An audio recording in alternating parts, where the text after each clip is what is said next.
All right. Welcome to day 6. We're continuing our daily Bible reading, and we are now going to read Job chapter 10 through chapter 13. And here Job is still speaking. So, chapter 10. I am disgusted with my life. I will give vent to my complaint and speak in the bitterness of my soul. I will say to God, do not declare me guilty. Let me know why you prosecute me. Is it good for you to oppress, to reject the work of your hands, and favor the plans of the wicked? Do you have eyes of flesh, or do you see as a human sees? Are your days like those of a human, or your years like those of a man? That you look for my iniquity and search for my sin, even though you know that I am not wicked, and that there is no one who can rescue from your power. Your hands shaped me and formed me. Will you now turn and destroy me? Please remember that you formed me like clay. Will you now return me to dust? Did you not pour me out like milk and curdle me like cheese? You clothed me with skin and flesh and wove me together with bones and tendons. You gave me life and faithful love, and your care has guarded my life. Yet you concealed these thoughts in your heart. I know that this was your hidden plan. If I sin, you would notice and would not acquit me of my iniquity. If I am wicked, woe to me! And even if I am righteous, I cannot lift my head.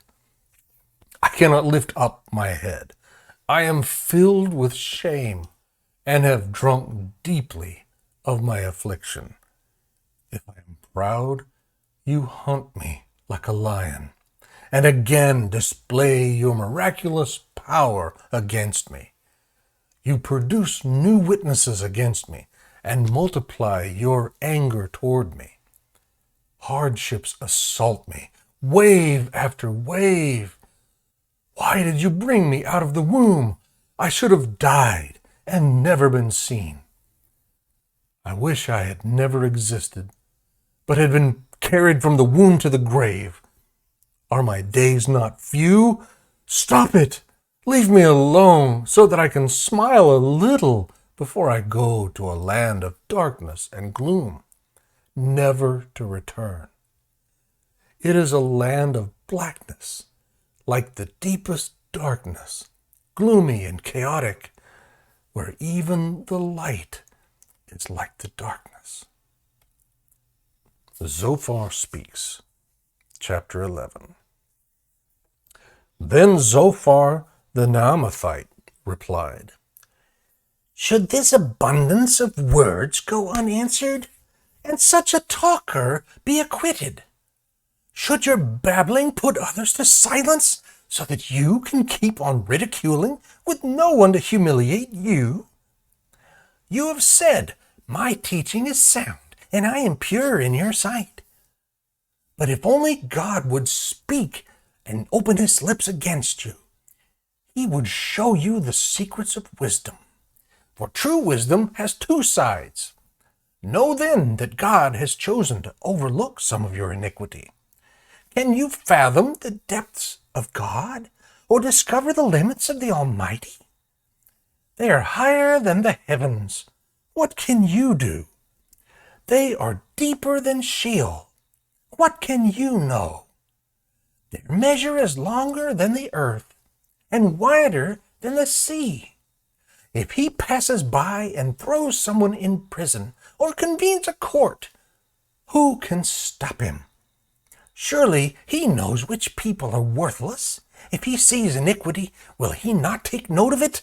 But a stupid person will gain understanding as soon as a wild donkey is born a human.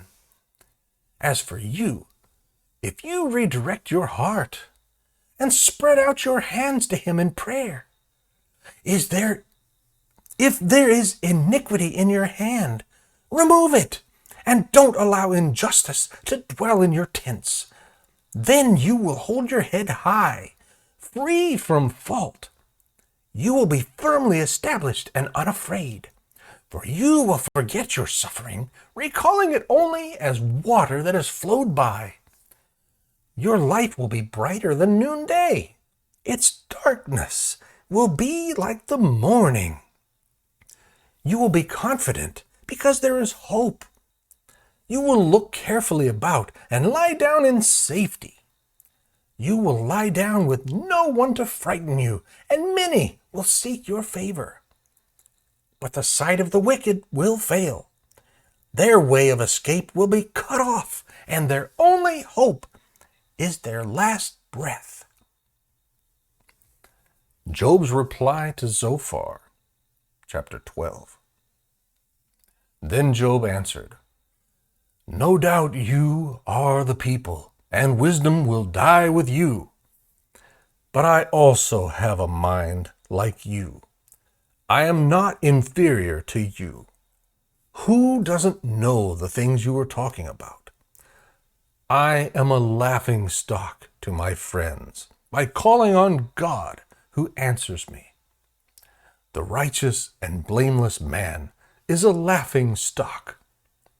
The one who is at ease holds calamity in contempt and thinks it is prepared for those whose feet are slipping. The tents of robbers are safe, and those who trouble God are secure. God holds them in his hands. But ask the animals, and they will instruct you. Ask the birds of the sky, and they will tell you. Or speak to the earth, and it will instruct you. Let the fish of the sea inform you. Which of all these does not know that the hand of the Lord has done this? The life of every living thing is in his hand, as well as the breath of all humanity. Doesn't the ear test words as the palate tastes food? Wisdom is found with the elderly, and understanding comes from long life. Wisdom and strength belong to God. Counsel and understanding are his. Whatever he tears down cannot be rebuilt. Whoever he imprisons cannot be released. When he withholds water, everything dries up. And when he releases it, it destroys the land. True wisdom and power belong to him. The deceived and the deceiver are his. He leads counselors away barefoot and makes judges go mad. He releases the bonds put on by kings and fastens a belt around their waists. He leads priests away barefoot and overthrows established leaders. He deprives trusted advisers of speech and takes away the elders' good judgment. He pours out contempt on nobles and disarms the strong. He reveals mysteries from the darkness and brings the deepest darkness into the light. He makes nations great, then destroys them. He enlarges nations, then leads them away. He deprives the world's leaders of reason and makes them wander in a trackless wasteland. They grope around in darkness without light. He makes them stagger like a drunkard. Chapter 13. Look, my eyes have seen all this. My ears have heard and understood it. Everything you know, I also know. I am not inferior to you. Yet I prefer to speak to the Almighty and argue my case before God. You use lies like plaster. You are all worthless healers. If only you would shut up and let that be your wisdom. Hear now my argument and listen to my defense. Would you testify unjustly on God's behalf, or speak deceitfully for him? Would you show partiality to him, or argue the case in his defense? Would it go well if he examined you? Could you deceive him as you would deceive a man? Surely he would rebuke you if you secretly showed partiality. Would God's majesty not terrify you? Would his dread not fall on you? Your memorable sayings are proverbs of ash. Your defenses are made of clay. Be quiet, and I will speak. Let whatever comes happen to me. I will put myself at risk and take my life in my own hands. Even if he kills me, I will hope in him. I will still defend my ways before him. Yes, this will result in my deliverance, for no godless person can appear before him. Pay close attention to my words. Let my declaration ring in your ears. Now then, I have prepared my case. I know that I am right. Can anyone indict me? If so, I will be silent and die. Only grant these two things to me, God, so that I will not have to hide from your presence. Remove your hand from me, and do not let your terror frighten me. Then call, and I will answer, or I will speak, and you can respond to me. How many iniquities and sins have I committed? Reveal to me my transgression and sin. Why do you hide your face and consider me your enemy? Will you frighten a wind-driven leaf? Will you chase after dry straw? For you record bitter accusations against me and make me inherit the iniquities of my youth. You put my feet in the stocks and stand watch over all my paths, setting a limit for the soles of my feet.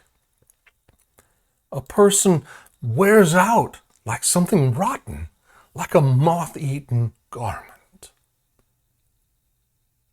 May the Lord add his blessing to the reading and study of his word.